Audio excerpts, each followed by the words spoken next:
اگر مومن ہونے کی نشانی سرکار نے جو بتائی ہے وہ یہ کہ فرمایا لا یؤمن احدکم حتی اکون احب الیہ من والدہ وولدہ والناس اجمعین، فرمایا تمام لوگوں سے بڑھ کر اگر کسی کو سمجھا جائے تو وہ حضور نبی کریم علیہ الصلوۃ والسلام کی ذات مبارکہ ہے۔ فرمایا کہ ایمان کامل ہونے کی نشانی محبت مصطفیٰ، اور اگر کوئی دعویٰ کرتا ہے کہ اللہ سے محبت کرنے کا تو اس کا دعویٰ اس وقت مکمل ہوگا جب کہ نبی کریم علیہ الصلوۃ والسلام کی ذات پاک سے محبت کرتا ہو۔ سیدنا عمر فاروق رضی اللہ تعالیٰ عنہ عرض کرنے لگے یا رسول اللہ، حضور کی بارگاہ کے اندر سیدنا فاروق اعظم رضی اللہ تعالیٰ عنہ عرض کرنے لگے کہ یا رسول اللہ، میرے دل میں آپ کی محبت ہر چیز سے زیادہ ہے، ہر چیز سے زیادہ آپ کی محبت میرے دل کے اندر موجود ہے، مگر جان کی محبت آقا زیادہ معلوم ہوتی ہے، یعنی اپنی جان کی زیادہ محبت معلوم ہوتی ہے۔ نبی کریم علیہ الصلوۃ والسلام نے جب یہ سنا تو حضور نے ارشاد فرمایا اے عمر، جب تک تیرے دل میں میری محبت جان سے بھی زیادہ نہ ہو تو نبی کریم علیہ الصلوۃ والسلام نے فرمایا اے عمر تو مومن ہو ہی نہیں سکتا۔ تیرے مومن ہونے کی نشانی یہ ہے کہ تو اپنی جان سے زیادہ مجھ مصطفیٰ کو محبوب رکھتا ہو، اپنی جان سے زیادہ اللہ کے حبیب کو محبوب رکھتا ہو۔ فرمایا اگر تیرے اندر یہ چیز پائی جائے گی تو فرمایا تو مومن ہوگا۔ جب سرکار دو عالم صلی اللہ علیہ وسلم کا یہ جملہ سنا تو سیدنا فاروق اعظم رضی اللہ تعالیٰ عنہ عرض کرنے لگے کہ یا رسول اللہ، آپ نے یہ جو بات کی ہے کہ جان سے بھی زیادہ اگر محبوب کسی چیز کو جانا جائے تو وہ حضور کی ذات ہے۔ تو عرض کرنے لگے یا رسول اللہ، اب اگر عمر کو سب سے زیادہ کوئی چیز جان سے بھی زیادہ اگر کوئی چیز محبوب ہوتی ہے تو حضور کی بارگاہ کے اندر عرض کرنے لگے یا رسول اللہ وہ آپ کی ذات پاک ہے۔ نبی کریم علیہ الصلوۃ والسلام نے جب یہ سنا تو حضور نے ارشاد فرمایا اے عمر اب تیرا ایمان مکمل ہو گیا ہے۔ سرکار کی بارگاہ کے اندر جب عرض کیا رسول اللہ اپنی جان سے بھی زیادہ آپ کو محبوب رکھتا ہوں تو نبی کریم علیہ الصلوۃ والسلام نے ارشاد فرمایا اے عمر اب تیرا ایمان مکمل ہو گیا ہے، کیونکہ تو نے اللہ کے محبوب کو سب سے زیادہ محبوب قرار دے دیا، اللہ کے محبوب کو سب سے زیادہ تو نے عزیز بنا لیا۔ فرمایا لا یؤمن احدکم حتی اکون احب الیہ من والدہ وولدہ والناس اجمعین۔ اسی لیے علامہ اقبال رحمۃ اللہ تعالیٰ علیہ نے قلم اٹھایا اور آپ رحمۃ اللہ تعالیٰ علیہ نے لکھا محمد کی محبت دین حق کی شرط اول ہے، اسی میں ہو اگر خامی تو ایمان نامکمل ہے۔ محمد کی محبت ہے سند آزاد ہونے کی، محمد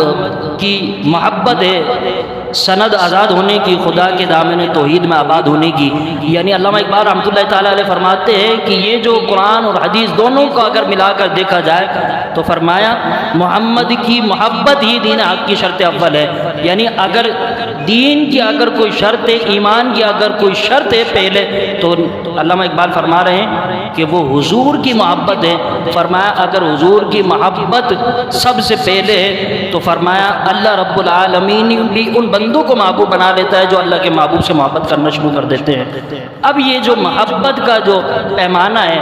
کہ حضور سے محبت کس طرح سے کی جائے، نبی کریم علیہ الصلوۃ والسلام کی محبت بندے کو کیا کام دیتی ہے، حضور نبی کریم علیہ الصلوۃ والسلام سے محبت کس طرح سے کی جائے گی، اور کسی سے محبت جب ہوتی ہے تو وہ کس طرح سے ہوتی ہے۔ علماء نے مختلف انداز لکھے ہیں، لیکن جب نبی کریم علیہ الصلوۃ والسلام کی ذات پاک کو اگر اٹھا کر دیکھا جائے، حضور کی محبت کو اگر پہچانا جائے کہ نبی کریم علیہ الصلوۃ والسلام کی ذات پاک سے اگر کسی کو محبت کرنی ہے تو نبی کریم علیہ الصلوۃ والسلام سے محبت کس طرح سے ہو سکتی ہے، اس کا ایک پیمانہ ہوتا ہے۔ ہر ایک شخص سے محبت ہوتی ہے، اس کا ایک پیمانہ ہوتا ہے۔ حضور نبی کریم علیہ الصلوۃ والسلام کی ذات پاک سے جب محبت ہوگی تو اس کا طریقہ کار یہ ہوگا، علماء نے لکھا وہ فرمایا کہ حضور سے محبت اس بنا پر ہو سکتی ہے جب کہ نبی کریم علیہ الصلوۃ والسلام کی سیرت پاک کو پڑھا جائے، حضور کی سیرت پاک کو پڑھنا شروع کر دیں، نبی کریم علیہ الصلوۃ والسلام کے اخلاق و اطوار کو، کردار کو حضور کے پڑھنا شروع کر دیں۔ جب حضور کے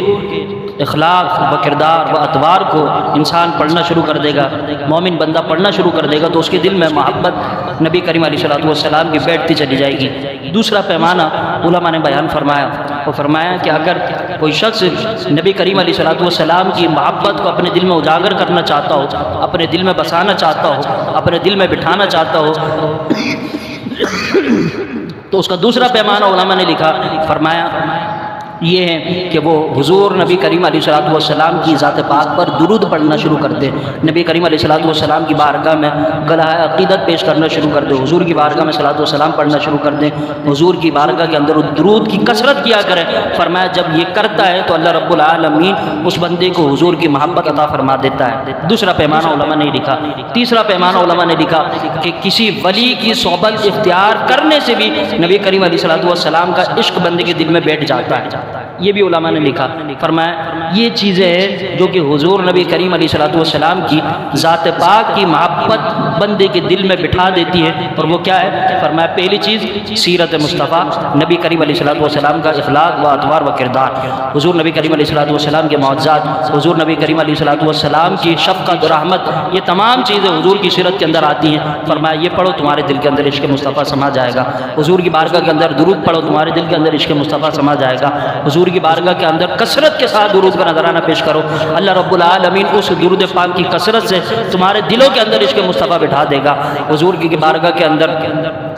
کسی ولی کی صحبت کے اندر جاؤ اور جا کر حقیقتاً اللہ کا ولی ہو، اس کی صحبت اختیار کرو، وہ اللہ رب العالمین کے جام تمہیں ایسے پلائے گا، وہ حضور کی محبت کے جام تمہیں ایسے پلائے گا کہ تمہارے دل کے اندر عشق مصطفیٰ سما جائے گا، تمہارے دل کے اندر حضور کی محبت بیٹھے گی اور ایمان تمہارا کامل اس وقت ہوگا۔ نبی کریم علیہ الصلوۃ والسلام نے فرما دیا، فرمایا لا یؤمن احدکم حتی اکون احب الیہ من والدی وولدی والناس اجمعین، فرمایا اس وقت تک ایمان کامل نہیں ہو سکتا، ایمان بندہ مومن اس وقت تک نہیں ہو سکتا جب تک کہ نبی کریم علیہ الصلوۃ والسلام کی محبت تمام لوگوں میں سب سے زیادہ نہ ہو جائے، یعنی تمام لوگ بعد کے اندر ہوں، پہلے اگر کوئی ذات ہو تو وہ آمنہ کلال جناب محمد مصطفیٰ ہو، اگر کوئی چیز سب سے پہلے آتی ہو تو وہ حضور کی ذات آتی ہو،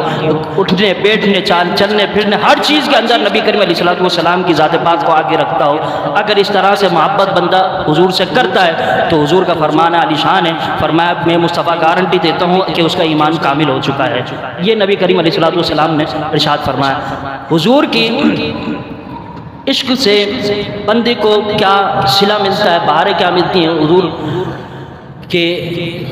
عشق کے اندر بندہ جب رہتا ہے، نبی کریم علیہ الصلوۃ والسلام کی محبت میں ڈوب جاتا ہے، حضور کی چیزوں سے محبت کرنے لگتا ہے، حضور کے ناموں سے محبت کرنے لگتا ہے، تو پھر کیا بندے کو اجر نصیب ہوتا ہے، کیا اس کو صلہ نصیب ہوتا ہے؟ اللہ کے نبی حضرت موسیٰ علیہ نبی علیہ الصلوۃ والسلام کا زمانہ ہے، اور حضور نبی حضرت موسیٰ علیہ نبی علیہ الصلوۃ والسلام کے زمانے کا ایک اسرائیل تھا، وہ بڑا پاپی تھا، گناہ گار تھا، بڑا گندا آدمی تھا، وہ مر گیا۔ تو اس زمانے کے لوگ جو تھے انہوں نے اس کے کردار کو جانا ہوا تھا، اس کو پہچانتے تھے کہ یہ کس طرح کا کردار کا آدمی ہے، تو انہوں نے اس کو نہ غسل دینا گوارا کیا، نہ کفن دینا گوارا کیا، بلکہ اس کو گندگی کے ڈھیر پر اٹھا کر اس کو پھینک دیا، اس کو لے کر گندگی کے ڈھیر پر پھینک دیا۔ اللہ کے نبی حضرت موسیٰ علیہ نبی علیہ الصلوۃ والسلام جو کہ جلال نبی ہے، انہوں نے جب اس اسرائیل کو اس طرح سے گندگی کے ڈھیر پر پھیرا تو اللہ رب العالمین نے اپنے نبی حضرت موسیٰ کو حکم فرمایا، اے موسیٰ، اللہ کی بارگاہ کے اندر اللہ کے نبی عرض کرنے لگے، جی یا رب العالمین حکم فرمائیے۔ فرمایا موسیٰ، ہمارا ایک دوست ہے اور وہ انتقال کر گیا ہے، اور ہمارے کچھ بندے لا علمی میں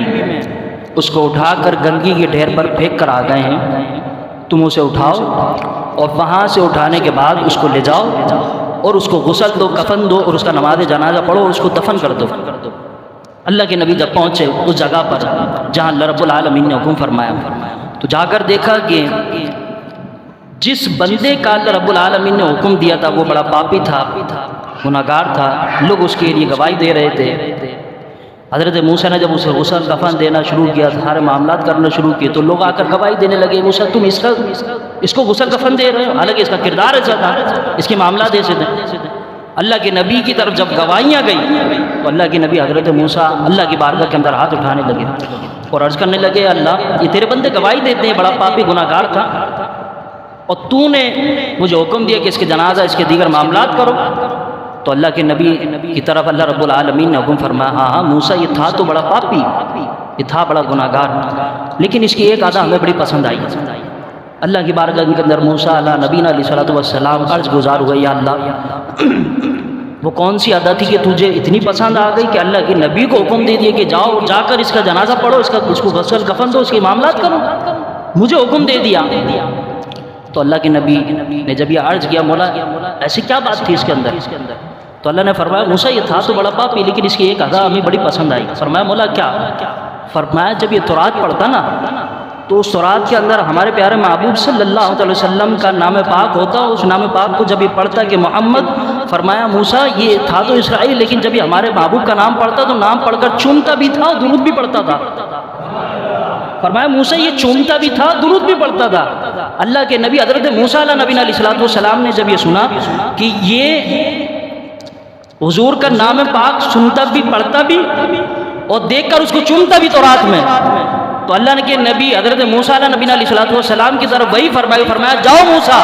اس کا جا کر جنازہ پڑھو، غسل کفن دو، سارے معاملات کرو۔ مولا کیوں؟ فرمایا اس لیے کہ ہمارے محبوب کے نام سے محبت کرتا ہے، ہمارے محبوب کے نام پاک کو دیکھ کر چومتا بھی ہے، سینے سے بھی لگاتا ہے، درود بھی پڑھتا ہے۔ اللہ نے فرمایا موسیٰ تھا تو یہ گناہگار لیکن اس کی ایک ادا ہمیں پسند آ گئی، اس کا ایک طریقہ ہمیں پسند آ گیا، اس نے ہمارے محبوب سے محبت کی، اس نے ہمارے محبوب کے نام سے محبت کی ہے۔ فرمایا موسیٰ ہم نے اس کے اپنے محبوب کے نام کی برکت سے اس نے ہمارے محبوب کے نام کا ادب کیا۔ اللہ رب العالمین نے فرمایا موسیٰ ہم نے اس کے اپنے محبوب کے نام کی برکت سے یہ جو ہمارے محبوب کا نام اس نے پڑھا ہے، اس نے چوما ہے، اس سے برکت حاصل کی ہے، اس کو درود پڑھا ہے، اس کو چوما ہے، اس کو سینے سے لگایا ہے، فرمایا اسی ادا کو اللہ نے پسند فرمایا، تو فرمایا موسیٰ ہم نے اسی ادا پر اس کے سارے گناہوں کو بخش دیا ہے۔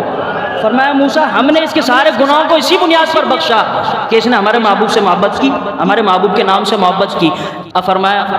اللہ کے پیارے محبوب صلی اللہ علیہ وسلم نے لا یؤمن احدکم حتی اکون احب الیہ من والدہ وولدہ والناس اجمعین، فرمایا اس وقت تک کوئی مومن نہیں ہو سکتا جب تک کہ نبی کریم علیہ السلام کی ذات پاک سے وہ ٹوٹ ٹوٹ کر محبت نہ کر لے۔ تو سیدنا صدیق اکبر رضی اللہ تعالی عنہ حضور کے بڑے صحابی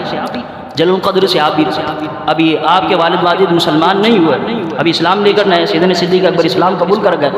حضور کی بارگاہ کے اندر آپ کے والد ابو قحافہ نے کوئی بات نازیبہ ایسا الفاظ حضور کی شان میں کہہ دیا جو سیدنا صدیق اکبر کو ناگوار گزرا، تو سیدنا صدیق اکبر رضی اللہ تعالیٰ عنہ نے اپنے باپ کا چہرہ نہیں دیکھا کیونکہ سرکار کا فرمان پڑا تھا لا یؤمن احدکم حتی اکون احب الیہ من والدہ وولدہ والناس اجمعین، نہ باپ افضل ہو نہ ماں افضل ہو نہ لوگ افضل ہو، اگر کوئی افضل ہو تو فرمایا آمنہ کا لال جناب محمد مصطفیٰ افضل ہو،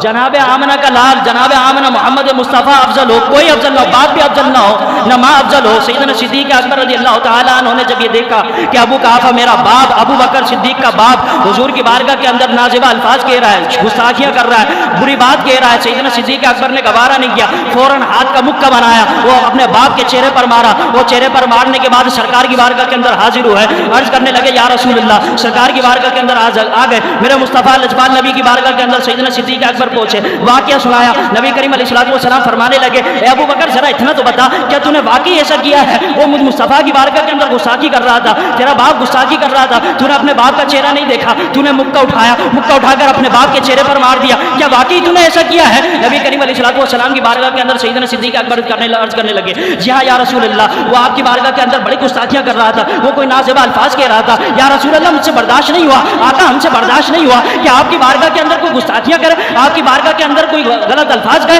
اور ابو بکر صدیق چپ رہ جائے، آقا مجھ سے برداشت نہیں ہوا۔ نبی کریم علیہ السلام نے فرمایا ابو بکر کیا تو نے واقعی اپنے باپ کے منہ پر مکہ مارا ہے؟ عرض کرنے لگے جی ہاں یا رسول اللہ میں نے اپنے باپ کے منہ پر مکہ مارا ہے۔ عرض کرنے لگے یا رسول اللہ واقعی میں نے اپنے باپ کے منہ پر مکہ مارا ہے۔ سنیے جملے کا استقبال کیجیے گا، سیدنا صدیق اکبر عشق مصطفیٰ کا تقاضا بتاتے ہیں اور یہ بتا رہے ہیں کہ اگر مصطفیٰ سے عشق کرنا ہو تو طریقہ کیا کیا ہونا چاہیے، کردار کیا ہونا چاہیے۔ نبی کریم علیہ السلام کے صحابی سیدنا صدیق اکبر نے جب یہ حضور کی بارگاہ کے اندر عرض کیا جی ہاں یا رسول اللہ میں نے اپنے باپ کا چہرہ نہیں دیکھا، میں نے اپنے باپ کی نسبت کو نہیں دیکھا، میں نے تو صرف یہ دیکھا کہ میرے مصطفیٰ کا گستاخ کھڑا ہے، میرے آقا کا گستاخ کھڑا ہے، میں نے مکہ بنا کر اپنے باپ کے چہرے پر مکہ مار دیا۔ نبی کریم علیہ السلام کی بارگاہ کے اندر جب یہ عرض کیا تو عرض کرنے لگے یا رسول اللہ واقعی میں نے ایسا کیا ہے۔ عرض کرنے لگے یا رسول اللہ یہ تو صرف میں نے مکہ بنایا تھا، آقا اگر ابو بکر کے ہاتھ کے اندر تلوار ہوتی تو فرمایا میں نے یہ نہ دیکھتا کہ یہ میرے باپ ہے، کیونکہ ہم نے آپ کا فرمان سنا ہے لا یؤمن احدکم حتی اکون احب الیہ من والدہ ہے، نہ باپ افضل ہو نہ ماں افضل ہو نہ خاندان کا کوئی افضل ہو نہ دوست افضل ہو نہ بھائی افضل ہو نہ بیٹا افضل ہو۔ یا رسول اللہ ہم نے تو سنا ہے کہ آپ کی محبت کے بغیر ایمان کامل نہیں ہو سکتا۔ فرمایا ابو بکر کے ہاتھ میں اگر تلوار ہوتی نا، فرمایا ابو بکر یہ نہ دیکھتا کہ باپ کا چہرہ ہے، فرمایا آقا اگر ابو بکر کے ہاتھ میں تلوار ہوتی فرمایا باپ کا سر کاٹ کر آپ کے قدموں میں لا کر رکھ دیتا۔ آقا یہ نہ دیکھتا کہ یہ باپ کا چہرہ ہے. فرمایا بات صرف اتنی ہوتی. آقا جب یہ ہاتھ میں تلوار ہوتی تو فرمایا ابو بکر اس کا سر کاٹ کر آپ کی بارگاہ کے اندر قربان کر دیتا. یہ تو میرے باپ کی قسمت اچھی ہے کہ ابو بکر کے ہاتھ میں تلوار نہیں تھی. عشق کا تقاضا سیدنا صدیق اکبر نے بتایا. حضور نبی کریم علیہ الصلوۃ والسلام کی بارگاہ کے اندر جب عشق چلتا ہے تو اس کا انداز کیا ہونا چاہیے. نبی کریم علیہ الصلوۃ والسلام کے صحابی حضرت عبداللہ بن رواحہ, بڑے صحابی, پیارے صحابی, حضور کے ساتھ تھے اور حضور کسی انصار کے یہاں پر تشریف لے جا رہے تھے. سرکار کی بارگاہ کے اندر گدھا ایک حضور کی بارگاہ کے اندر سواری کے لیے پیش خدمت تھا. سرکار اس پر سوار ہو کر چل رہے تھے. تو حضرت عبداللہ بن رواحہ ساتھ تھے. تو سرکار جب پہنچے تو حضور کے اس گدھے نے پیشاب کر دیا. بولو براز فرما دیا, پیشاب کر دیا. تو حضرت عبداللہ بن رواحہ حضور کے ساتھ, نبی کریم علیہ الصلوۃ والسلام کے اس گدھے نے, اس سواری نے جب پیشاب کی تو عبداللہ بن ابی منافق, جو کہ بڑا منافقوں کا سردار تھا, اس نے کیا کیا, اس نے جب دیکھا کہ حضور جس سواری پر سوار ہیں, اس نے دیکھا کہ اس گدھے نے پیشاب کر دیا ہے, سرکار کی سواری نے پیشاب کر دیا. وہ عبداللہ بن ابی منافق, اس نے کیا کیا, جب دیکھا نا کہ پیشاب کر دیا تو اس نے بدبو کی بنا پر اپنے چہرے پر ایسا ہاتھ رکھ لیا اور کہنے لگا اس کو لے کر جاؤ یہاں سے, اس کو لے کر جاؤ, بہت زیادہ بدبو آتی, مجھ سے برداشت نہیں ہو رہا, اس کو یہاں سے لے کر جاؤ. صحابی تھے, ان کا عشق بول اٹھا اور وجد کے اندر, اس حضور کی محبت کے اندر, وجد کے اندر آ کر کہنے لگے. فرمایا عبداللہ بن ابی, فرمایا سن, عرض کرنے لگے, فرمایا جس گدھے کو میرے حبیب, میرے آقا, میرے مصطفیٰ, میرے لجپال, آمنہ کے لال, زہرا کے باپ, حسن حسین کے نانا, عشق مصطفیٰ جس کے سینے میں ہے وہ بولے باقی گھر چلا جائے. عشق مصطفیٰ, حضرت عبداللہ بن رواحہ وہ اپنا عشق بتاتے ہیں, اور صحابہ طریقہ بتا رہے ہیں کہ حضور سے عشق کس طریقے کا ہونا چاہیے. حضرت عبداللہ بن رواحہ کہنے لگے عبداللہ بن ابی منافق سے, فرمایا میرے مصطفیٰ لجپال نبی جس گدھے کو اپنی سواری میں قبول فرما لیں, عبداللہ بن ابی اس گدھے کا پیشاب تیرے مشک و عنبر سے بھی زیادہ محبوب ہے, تیرے مشک و عنبر سے بھی زیادہ, تیری تمام خوشبو سے زیادہ محبوب ہمارے مصطفیٰ کے گدھے کا پیشاب ہے. حضور سے عشق اس طریقے کا تھا.